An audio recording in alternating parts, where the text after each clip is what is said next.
Hello दोस्तों, नमस्कार। मैं मिथिलेश कुमार स्वागत करता हूं आपका अपना YouTube channel study with Mithilesh पर।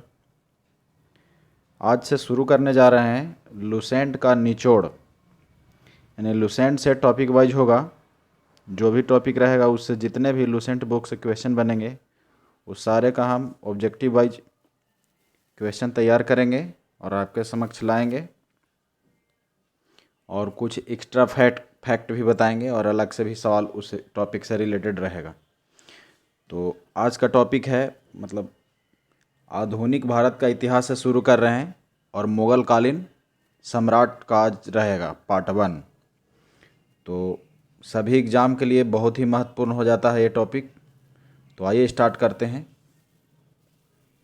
पहला सवाल है, उत्तराधिकारी के युद्ध में गुरु गोविंद सिंह ने किसका साथ दिया था? तो 1707 में औरंगजेब की मृत्यु के बाद उत्तराधिकारी का युद्ध छिड़ गया औरंगजेब के पुत्रों के बीच। तो उसमें गुरु गोविंद सिंह ने उत्तराधिकारी के युद्ध में बहादुर शाह का साथ दिया था। तो ऑप्शन नंबर इसका बी हो गया, बहादुर शाह। और गुरु गोविंद सिंह सिखों के 10वें एवं अंतिम गुरु थे और उत्तराधिकारी के युद्ध में बहादुर शाह का साथ दिए। इसके वजह से बहादुर शाह शासक बन पाया। चलिए, तो बहादुर शाह के बारे में और जान लेते हैं। बहादुर शाह का पूर्व नाम मुअज्जम था और इसे शाह ए खबर के नाम से पुकारा जाता था। अगला क्वेश्चन की ओर हम लोग बढ़ते हैं। अगला सवाल है, हैदराबाद के स्वतंत्र राज्य का संस्थापक कौन था? तो हैदराबाद को जो स्वतंत्र राज्य के संस्थापक था वो था चिनकिलिज खां। तो इसका सही उत्तर हो गया ऑप्शन नंबर बी, चिनकिलिज खां। और चिनकिलिज खां को निजाम उन मुल्क आसफ शाह के भी नाम से जाना जाता था। चलिए, तीसरा सवाल है, और ये चिनकिलिज खां ने हैदराबाद को मुग़लों से 1725 में स्वतंत्र करवा लिया था। चलिए, तीसरा सवाल है, सआदत खान को बुरहान उन मुल्क की उपाधि किसने दी थी? तो ऑप्शन आपके सामने है। तो सआदत खान को बुरहान उन मुल्क की उपाधि मोहम्मद शाह ने दिया था। तो इसका जो सही उत्तर हो गया वो हो गया option number A, Mohammad Shah. Mohammad Shah के बारे में हम लोग चर्चा तो पीछे किए ही। चलिए, और ये जान लेते हैं, सआदत खां जो था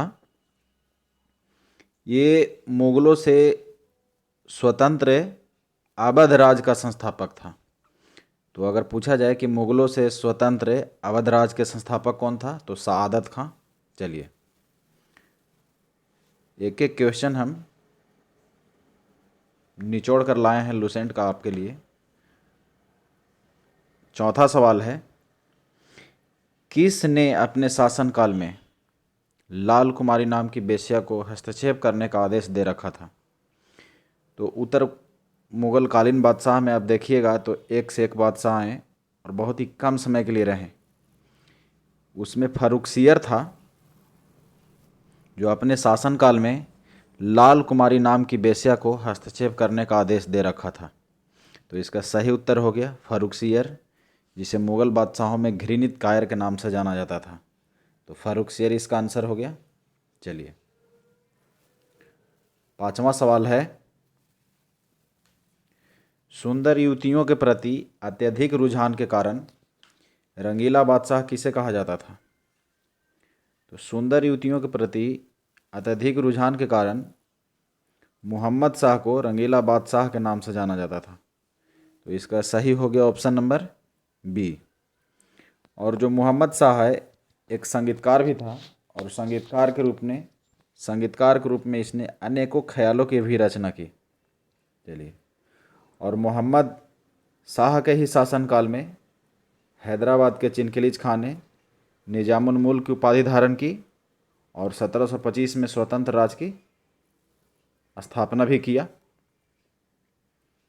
तो और इससे रिलेटेड और है, मोहम्मद शाह के ही शासनकाल में नादिर शाह ने 1739 में दिल्ली पर आक्रमण किया था। और बहुत सारा धन संपत्ति यहाँ से उड़ा कर ले गया था। तो आगे भी क्वेश्चन है तो उसमें चर्चा कर लेंगे। चलिए, छठा सवाल है, मुगलकालीन इतिहास में नृप निर्माता के नाम से किसे जाना जाता था?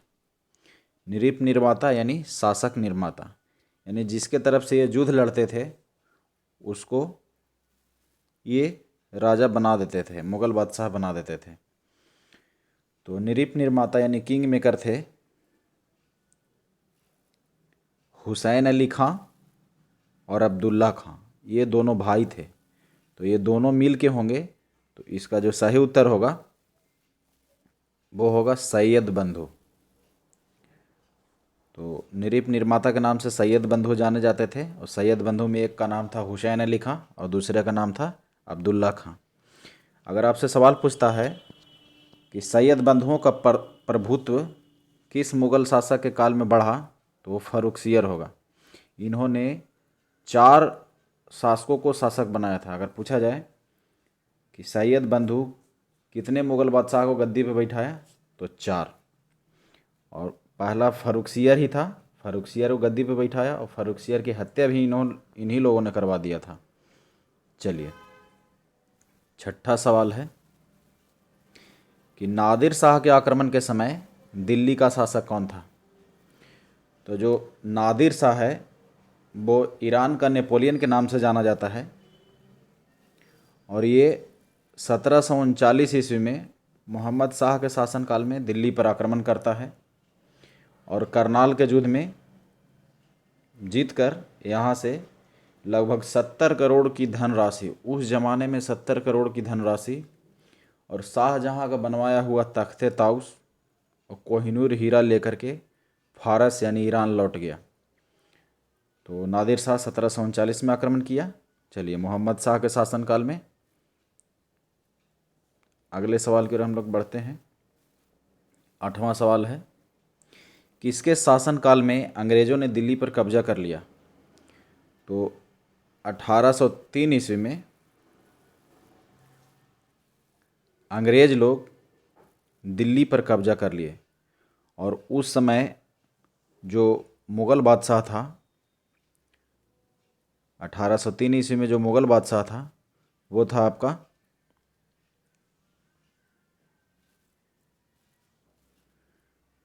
तो उस समय शाह आलम द्वितीय था शासक। सॉरी, ऑप्शन नंबर ए में है शाह आलम द्वितीय, तो इसका जो आंसर होगा सही वो होगा शाह आलम द्वितीय। तो शाह आलम द्वितीय के काल में अंग्रेज़ों ने दिल्ली पर कब्जा कर लिया था 1803 ईस्वी में। बहुत ही वेरी वेरी इंपॉर्टेंट ये क्वेश्चन हो जाता है। तो आंसर हो गया शाह आलम द्वितीय। 9 नंबर सवाल है, अहमद शाह अब्दाली ने भारत पर कितनी बार आक्रमण किया? तो अहमद शाह अब्दाली भारत पर 8 बार आक्रमण करता है। तो इसका जो सही उत्तर है वो ऑप्शन नंबर डी है। और 8वीं बार 1761 में जब पानीपत की तीसरा युद्ध हुआ था उसमें जीतता है ये मराठों से। और अहमद शाह अब्दाली अफ़गानिस्तान का रहने वाला था। अभी भी वर्तमान में अहमद शाह अब्दाली अफ़गानिस्तान में भगवान की तरह पूजा जाता है। चलिए, 10वां सवाल है, 1857 की क्रांति में भाग लेने के कारण मुग़ल बादशाह बहादुर शाह जफ़र को बंदी बनाकर अंग्रेज़ों ने कहाँ भेज दिया था? तो अंग्रेज़ लोग बहादुर शाह जफ़र को 1857 की क्रांति में भाग लेने के कारण इसे रंगून जेल में भेज दिया गया था, और यहीं पे इसकी मृत्यु भी हो गई थी। तो बहादुर शाह जफ़र का जो कब्र है, मकबरा है, वो आज भी रंगून में ही है। तो आप लोग एक सवाल का जवाब कमेंट में कमेंट में लिखिए, जिसका आंसर अच्छा होगा और सबसे पहले आएगा उसको पिन भी किया जाएगा, पिन कर देंगे कि कितने मुग़ल बादशाह ऐसे हुए जिनका मकबरा भारत से बाहर है और कौन कौन। ठीक, चलिए, 11 नंबर सवाल है कि लाल किला में स्थित हीरा महल किसने बनवाया?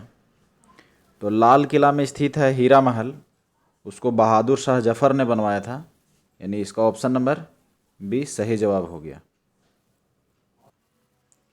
और जो हीरा महल है ये लाल किला में ही स्थित है और बहादुर शाह जफर ने बनवाया था, अंतिम मुगल बादशाह बहादुर शाह जफर। चलिए, क्वेश्चन नंबर 12 है, मशहूर शायर मिर्जा गालिब किस मुगल बादशाह के समय में दिल्ली में रहते थे? तो ये जो मिर्जा गालिब हैं, शायर के जनक माने जाते हैं मिर्जा गालिब। ये दिल्ली में रहते थे।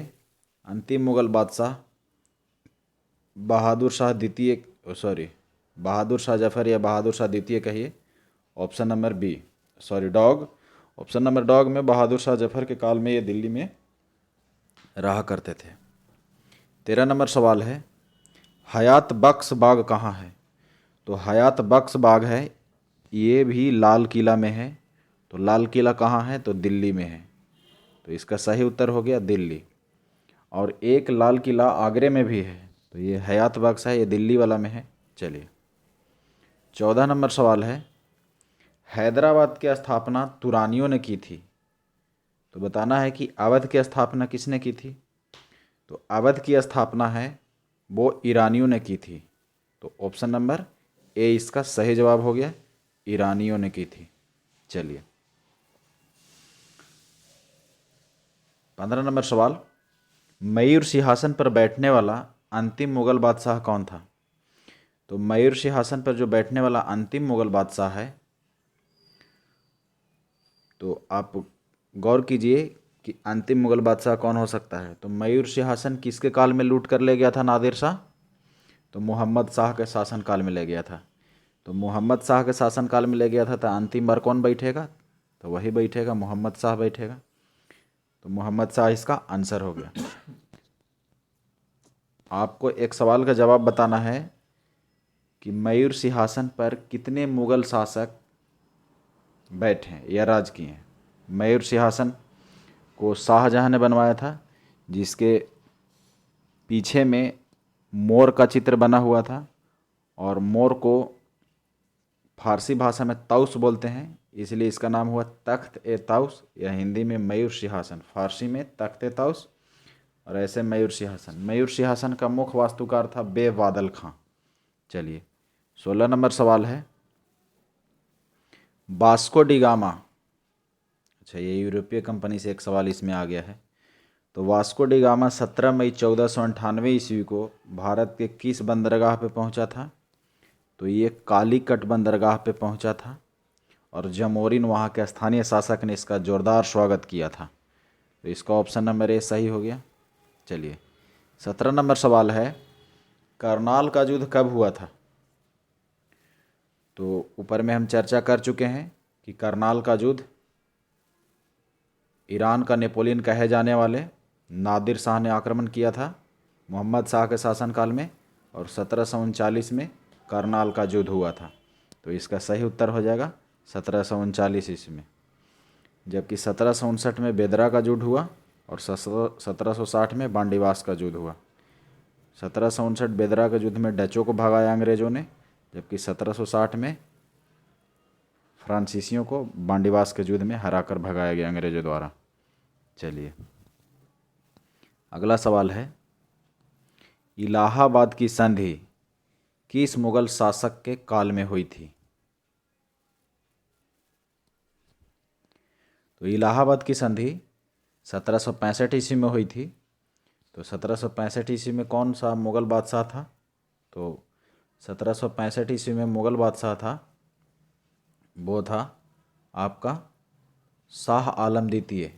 शाह आलम द्वितीय का जो कार्यकाल था, शाह आलम द्वितीय कार्यकाल था 1759 से 1806 तक।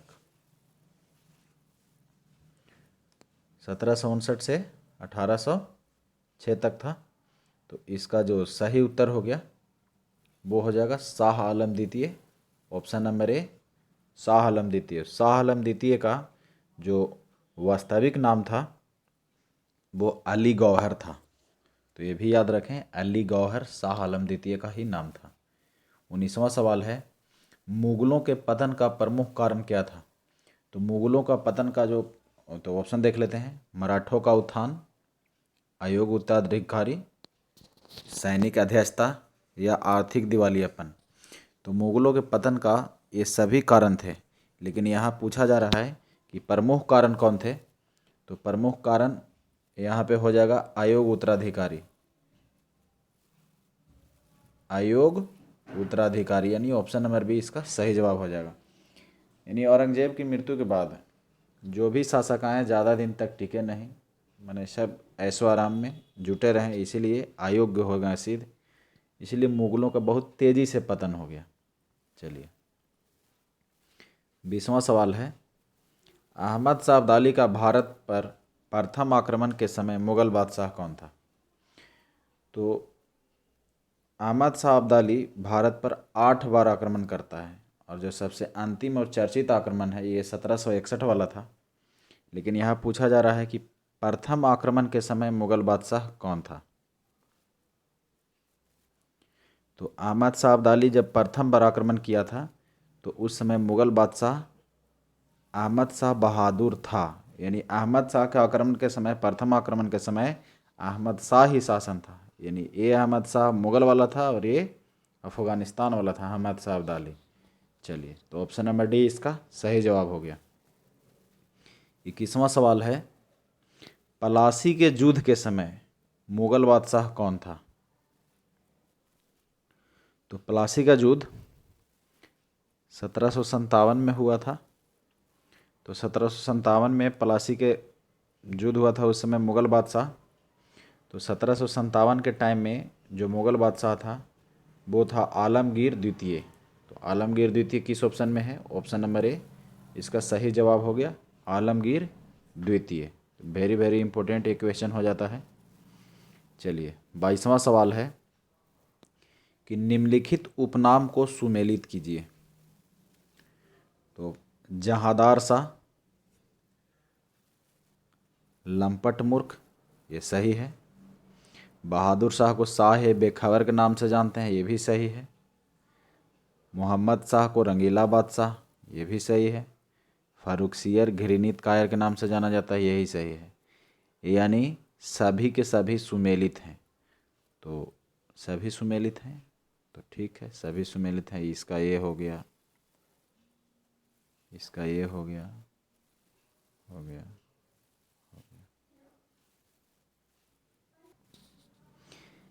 23 नंबर सवाल है, जजाऊ का युद्ध 20 जून 1707 को किसके किसके बीच लड़ा गया था। तो जैसा कि आप लोग जानते हैं औरंगजेब की मृत्यु 20 फरवरी 1707 को हुई थी। तो औरंगजेब की मृत्यु होने के बाद औरंगजेब के पुत्रों के बीच उत्तराधिकारी का युद्ध छिड़ गया। तो उत्तराधिकारी का युद्ध छिड़ा, इसमें जजाऊ का युद्ध हुआ 20 जून 1707 को। तो इसमें बहुत ही खतरनाक युद्ध हुआ ये, और इसमें मुअज्जम यानी बहादुर शाह और आजम के बीच बहुत ही भयंकर युद्ध हुआ इसमें। तो जजाऊ का युद्ध अगर पूछा जाए तो 20 जून 1707 को हुआ मुअज्जम और आजम के बीच। मुअज्जम युद्ध जीत जाता है और शासक बनता है, और बहादुर शाह जफर के नाम, बहादुर शाह प्रथम का ही या बहादुर शाह के नाम से ये शासक बनता है। तो इसका जो सही उत्तर हो गया, मुअज्जम और आजम के बीच जजाऊ का युद्ध हुआ, और ये बहुत ही इंपॉर्टेंट सवाल हो जाता है। चलिए 24वां सवाल है, शाहजहां द्वितीय की उपाधि किसने धारण की थी। तो ये उत्तरकालीन मुगल बादशाहों में है। तो शाहजहां द्वितीय की उपाधि किसने धारण की थी, तो आप ऑप्शन देख सकते हैं।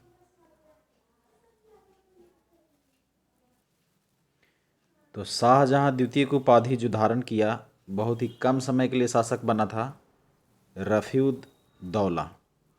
तो रफ़ीउद्दौला इसका सही उत्तर हो गया, ऑप्शन नंबर बी।